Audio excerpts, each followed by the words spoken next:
저는 목사입니다. 다들 잘 아시죠? 그래서 성도님들도 뭐 많이 비슷하겠지만 제한적인 사람들을 만나고 제한적인 공간에 있습니다. 일상에서는 이제 교회와 집, 그리고 제가 우길 아파트에 지내기 때문에 그 사이의 길을 다니는 게 거의 뭐 90% 이상인 것 같아요. 그리고 우리 교회 성도님들과 또 신방하는 때 빼고, 행사하거나 신방할 때 빼고는 다른 데로 갈 기회가 많이 없는 것 같더라고요. 일상에 빠지기 쉽고 반복된 삶을 살 수 있는 존재라는 것이 좀 생각이 들었어요. 내가 늘 항상 반복적인 이런 하루의 패턴을 이렇게 살아가다 보니까 늘 항상 이렇게 어떻게 보면은 쳇바퀴 굴러가도 이렇게 살고 있진 않는가라는 생각을 하게 되었습니다. 그런데 신앙은 정적인 것이 아니고 멈춰져 있는 것이 아니죠. 신앙생활이라는 것은 날마다 새로움이 있어야 됩니다. 신앙생활이라는 것은 우리 안에 샘솟는 찬양이 가득 있어야 돼요. 그런데 반복적인 일상과 그리고 우리의 삶에 주어진 환경들로 인해서 마음이 굳어지진 않나, 이런 생각을 자연스럽게 하게 되더라고요. 그리스도인에게 있어서 목적이 분명해야 됩니다. 우리의 목적을 잊어버리면 안 됩니다. 눈앞에 큰 일이 닥칠 수도 있고 중요한 문제와 처리해야 될 일이 있을 수 있지만, 그럼에도 불구하고 우리의 목표는 변해서는 안 됩니다. 우리가 눈앞에 있는 현실에 안주하거나 눈앞에 있는 현실 앞에, 혹은 문제 앞에, 혹은 해결할 일 앞에 마음을 다 뺏겨버린다면 마음이 드라이해진다, 메말라간다 라는 표현을 쓸 수 있을 것 같습니다. 일상적인 상황, 환경을 그냥 살아가고 일상을 살아내기 위해서 하루하루 살아간다면 우리에게 새로운 샘솟는 그 무엇이 없다라는 것이죠. 오늘 말씀을 나누면서 일상에서 복음으로 시선을 돌리는 그러한 시간이 되기를 소망합니다.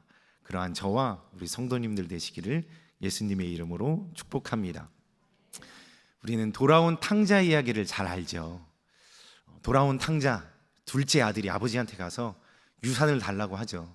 그래서 그가 그 돈을 가져다가 허랑방탕하게 다 써버리고 돼지 쥐염열매 그것도 못 먹다가 돌아와서 아버지가 다 회복시켜 주시고 제일 좋은 옷, 신발, 가락지, 살찐 송아지를 잡아주셔서 그 죽었다 살아난 그 아들을 위해서 잔치를 베풀어주는 그런 이야기입니다. 근데 여기서 한 명이 더 등장하죠. 등장인물이 두 명이 아닙니다. 맏아들이라고 해서 한 명이 더 등장합니다. 그 맏아들이 이 둘째 아들이 아버지한테 가서 아버지 유산 주세요, 저 이제 갈 거예요, 저 혼자 살 거예요, 이렇게 할 때 맏아들도 각각 아버지 유산을 받습니다. 그 유산을 받은 그 맏아들이, 이 동생이 돌아와서 이제 아버지가 좋은 옷도 입혀주고 가락지도 끼워주고 신발도 신겨주고 송아지도 잡아준 다음에 잔치를 열어주니까 노가 가득한 거예요. 노가 가득해서, 아니 내가 아버지 밑에서 명령도 어기지 않았는데 아버지는 어떻게 나를 위해서는 살찐 송아지 한 번도 안 잡아주더니 저 모든 재산 다 탕진한 저 녀석을 위해서는 돌아왔더니 잔치를 베풀어 준다고? 화가 나네, 집에 안 들어가겠어, 이런 마음을 품습니다. 우리 말씀을 잠깐 볼까요? 누가복음 15장 28절로 30절의 말씀입니다. 한번 같이 한 목소리로 읽겠습니다. 시작. 노하여 들어가고자 하지 아니하거늘 아버지가 나와서 권한대 아버지께 대답하여 이르되 내가 여러 해 아버지를 섬겨 명을 어김이 없거늘 내게는 염소 새끼라도 주어 나와 내 벗으로 즐기게 하신 일이 없더니 아버지의 살림을 창녀들과 함께 삼켜버린 이 아들이 돌아오매 이를 위하여 살찐 송아지를 잡으셨나이다. 맏아들은 집에서 충실하게 살았을지 모릅니다.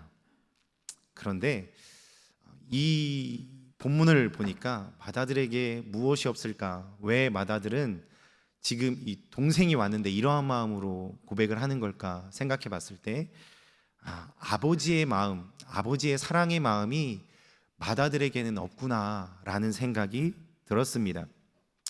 재산도 다 각각 다 받았고요. 맏아들도 다 받아서 잘 누리고 있는데, 그리고 맏아들로서 그 고대에 중재해야 할 책무도 있었는데 그냥 방치해 놓고 둘째가 그렇게 가서 돌아왔는데도 불구하고 화만 내고 있는 거죠. 그런데 이에게 무엇이 없다고요? 아버지의 사랑의 마음이 없어요. 사랑의 마음. 그리고 둘째를 향해서 재산을 탕진하고 죄를 지은 사실, 정죄에만 빠져 있습니다. 동생은 가족이죠. 피를 나눈 가족입니다. 그런데 이 맏아들에게는 동생을 향한 사랑의 눈보다는 정죄의 마음이 있고요, 아버지의 사랑의 마음은 그에게 없는 거예요. 이게 생각보다 일상에서의 삶에서 굉장히 중요합니다. 우리가 왜 드라이해질까요?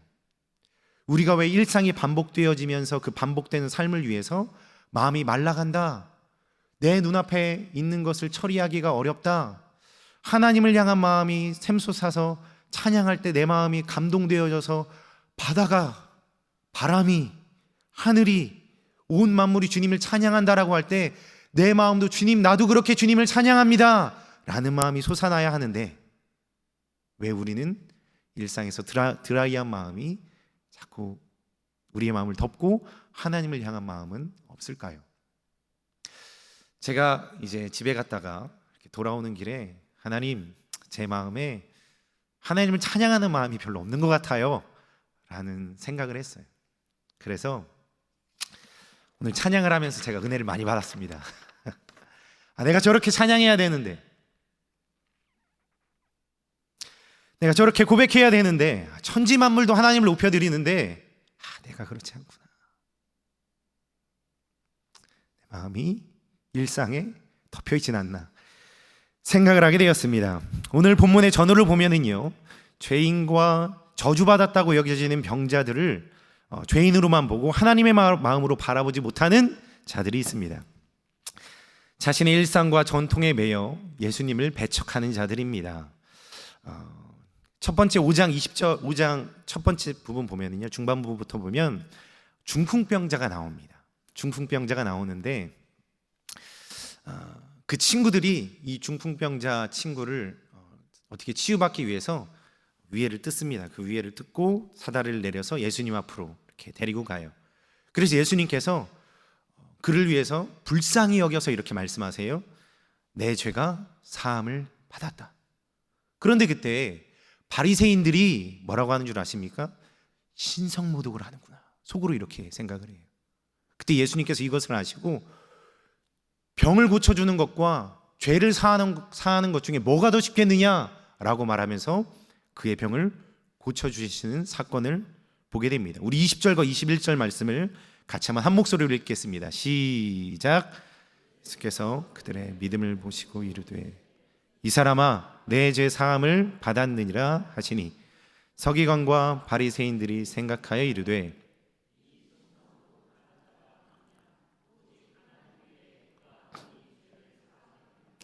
서기관과 바리새인들은 왜 메마른 삶을 살아가고 있을까요? 왜 일상에 갇혀서 그냥 그들의 전통에 매여서 하루하루 살아가고 있을까요? 사실 지금 제가 공부를 조금 하고 있는데, 유대인들, 전통 유대인들이라고 하는 사람들이 제일 그리스도인들을 힘들게 한대요. 그리고 이스라엘에는 지금 복음화율이 0.35%인가 그렇다고 하더라고요. 그걸 보면서 안타깝다라는 생각을 하게 되었습니다. 그리고 또 한번 우리 보면은요, 예수님께서 세리들과 식사를 하세요. 그런데 또 이 바리새인과 서기관들이 제자들을 비방하면서 어찌해서 세리와 죄인들과 함께 먹느냐, 이렇게 또 얘기를 해요. 우리 말씀을 다시 또 보겠습니다. 5장 30절로 32절 말씀을 함께 읽겠습니다. 시작. 바리새인과 그들의 서기관들이 그 제자들을 비방하여 이르되 너희가 어찌하여 세리와 죄인과 함께 먹고 마시느냐? 예수께서 대답하여 이르시되 건강한 자에게는 의사가 쓸데없고 병든 자에게야 쓸데있나니 내가 의인을 부르러 온 것이 아니요 죄인을 불러 회개시키러 왔노라. 아멘. 메마른 삶, 메마른 삶은 건강한 사람에게 더 적용되는 것 같습니다.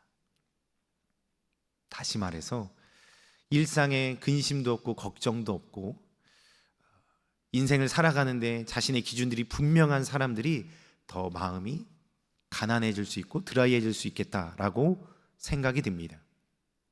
예수님께 나온 사람들은 건강한 사람들, 그리고 그 당시에 정치인들이나 대제사장들이 아니었습니다. 오히려 그들은 예수님을 볼 때 대다수가 예수님을 죽이려고 모의하였고 시험했던 자들입니다.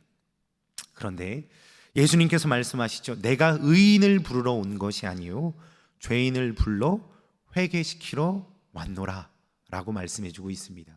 사랑하는 성도님들, 우리는 하나님 앞에 다 죄인이죠.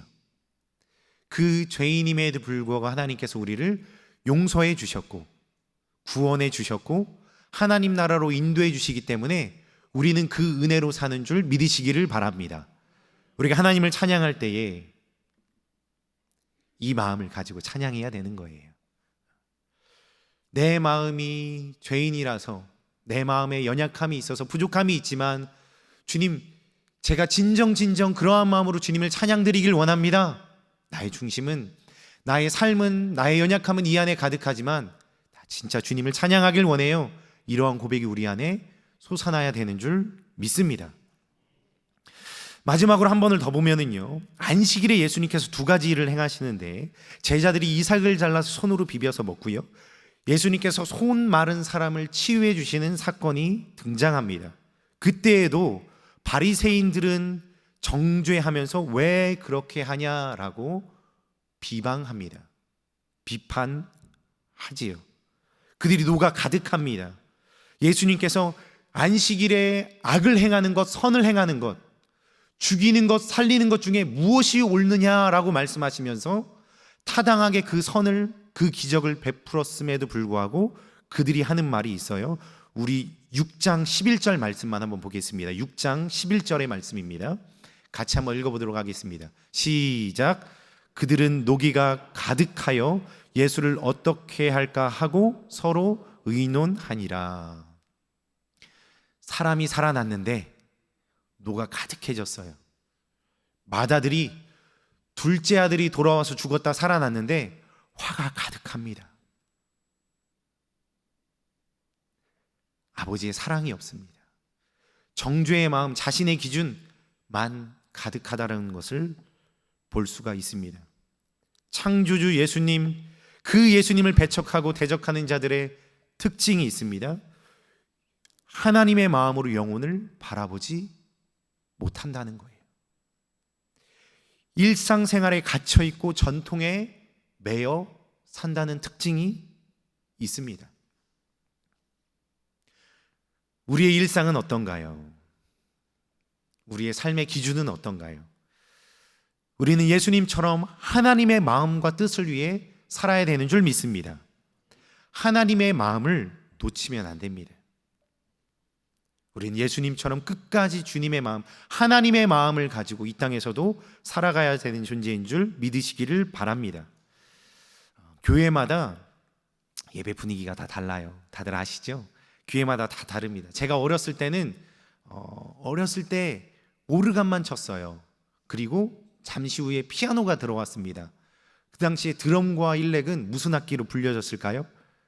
사탄 악기. 맞아요. 저건 사탄 악기가 분명하다고. 저런 시끄러운 악기들이 어디 있냐고. 저건 교회에 들어와서도 안 된다고. 그 악기가 지금 어디 있죠?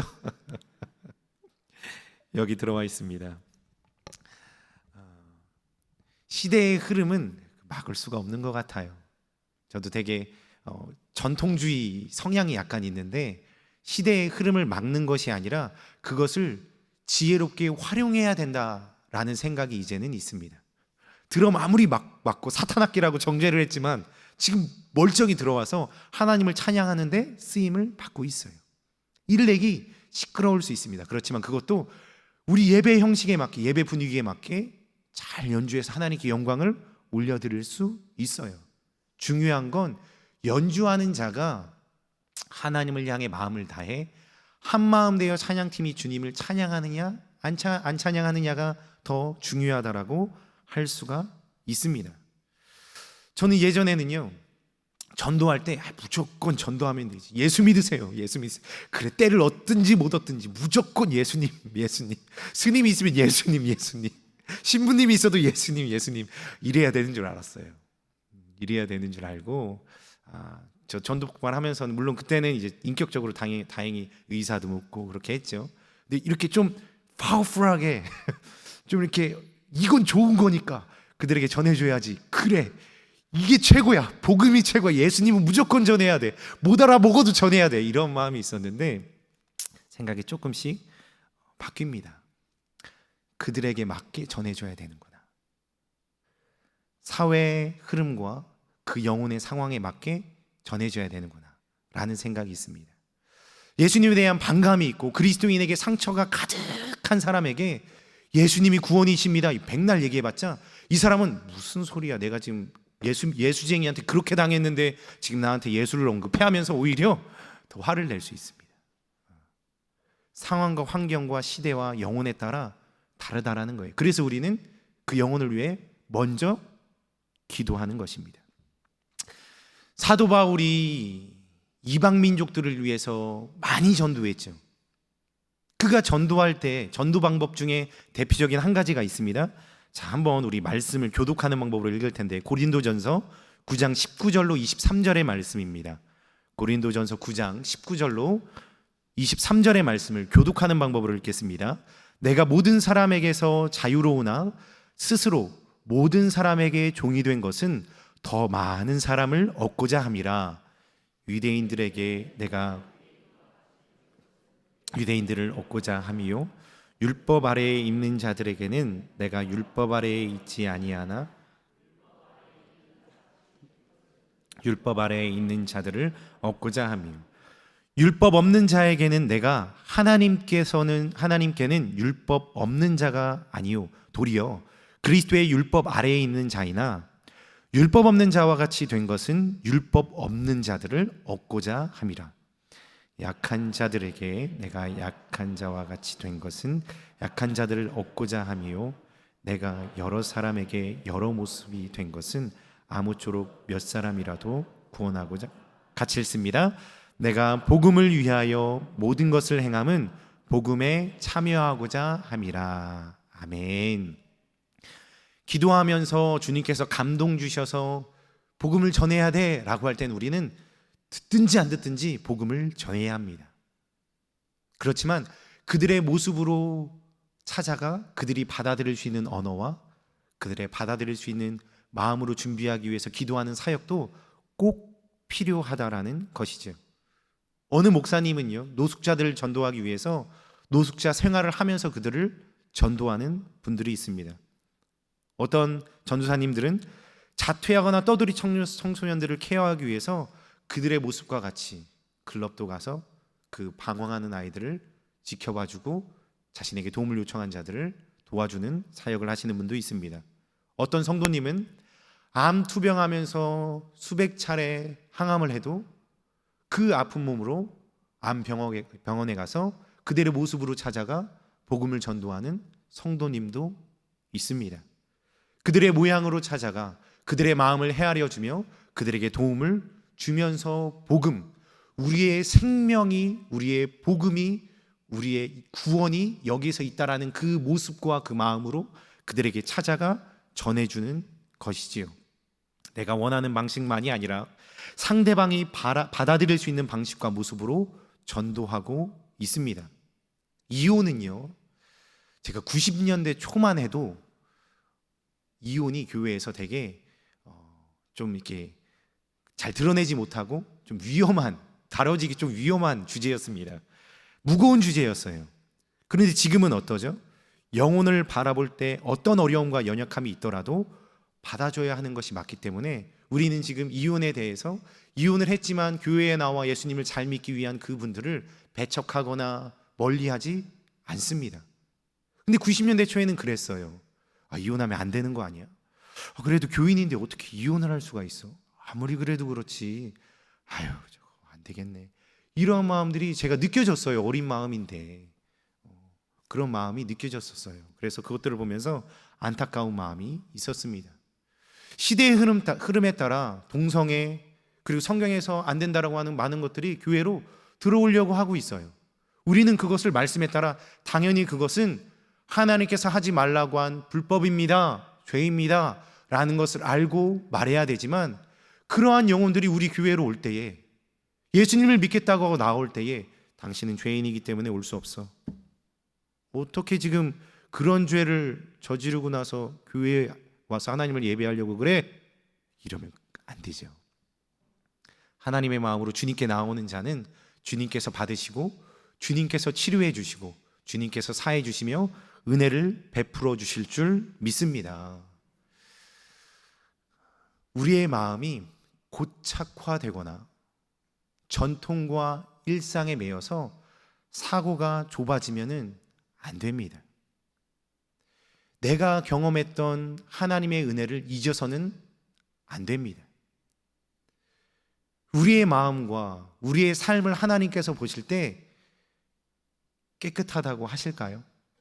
우리의 삶을 심판대 앞에서 다 보여주시면 누가 주 앞에 의롭게 설 수 있으리요? 그렇게 설 수 없습니다. 그래서 하나님께서는 예수님 안에서 하나 되라고 우리에게 말씀해주고 있는 것이에요. 수많은 일을 교회에서는 합니다. 행사도 하고요, 우리 건축 리모델링도 하고요, 다양한 사역들을 합니다. 그런데 그 일들을 통해서도 우리의 마음이 좁아져서 비방하기 시작하거나, 혹은 정죄하기 시작하거나, 혹은 그것들을 판단하기 시작하는 것은 하나님의 마음이 아닐 것입니다. 하나님을 찬양하고 계신가요?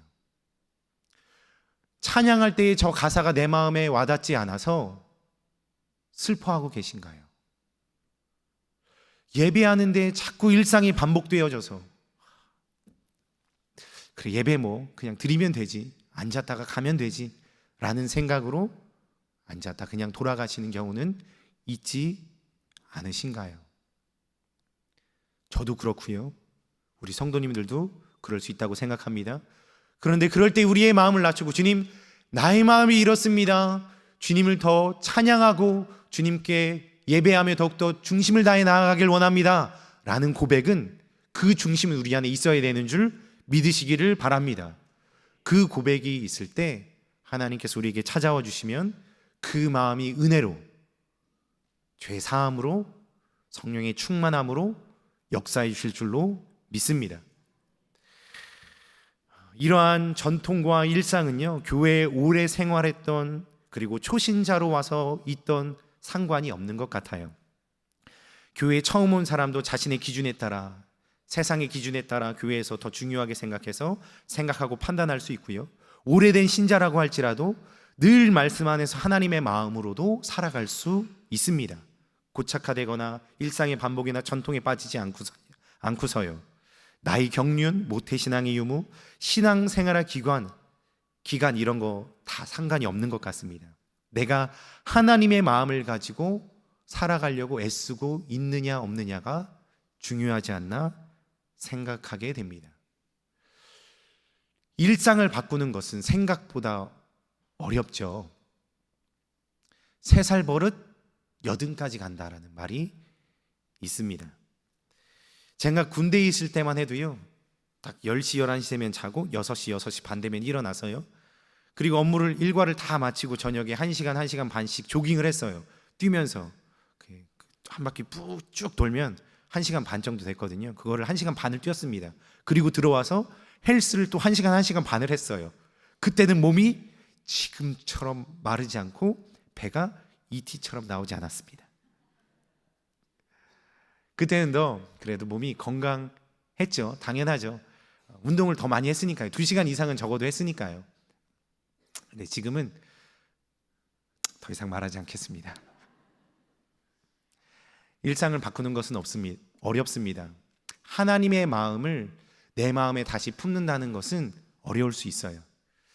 기도의 자리를 다시 회복하고 찬양의 중심을 다시 회복하고 말씀을 보며 주의 감동 가운데 들어가는 그때, 은혜를 경험했던 그때를 회복하기에는 쉽지 않을 수 있습니다. 저도 운동할 때에 몸이 저한테 명령을 해요. 하지 마. 이거 힘들어.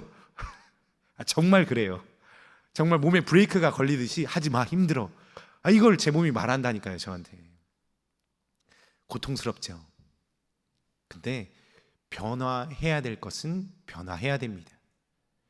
언제까지 우리가 일상과 전통과 내 판단과 내 기준에 맡겨서 하나님의 마음이 아닌 마음으로 신앙생활하며 하나님의 마음이 아닌 마음으로 찬양하며 그냥 무미건조하게 하나님 앞들만 밟고 가야 하는지, 그러면 얼마나 힘들까요? 나도 힘들지만 내가 그걸 힘들어하지 않으면 하나님이 너무 힘들어하실 것 같습니다. 우리는 일상을 바꾸기 위해서 수없이 싸워야만 합니다. 예수님은 하나님의 뜻과 마음으로 살기 위해서 복음을 전하시며 계속 기도하셨죠. 새벽부터 저녁까지 말씀을 전하신 후에도 산에 가셔서 기도하셨어요. 제자들을 세우려고 하실 때에도 이 5장 끝부분이 그 말씀이에요. 예수님께서 기도하세요. 제자들을 세우기 위해서. 십자가를 지시기 전에도 겟세마네 동산에서 땀방울이 핏방울이 되도록 간절하게 영혼을 다해서 하나님 앞에 기도해요. 왜요? 이 두려움과 근심의 걱정을 감당할 수가 없으니까요. 하나님의 사랑의 마음이 아닌 것이 마음에 가득하니까 예수님께서 고통 가운데에 기도하시는 것을 보게 됩니다. 유대인, 바리새인들, 그들은 전통으로 예수님을 봤습니다. 그들에게 예수님은 자신들의 정한 룰을 무시하는 자일 뿐이었습니다. 그런데 예수님은 하나님의 마음으로 세상을 바라보셨죠. 일상과 전통이 아니라 기도 안에서 성령을 따라 살아가야 되는 줄 믿으시기를 바랍니다. 하나님은요, 가난한 자, 소외된 자, 그리고 회복 복음 전파를 원하셨습니다.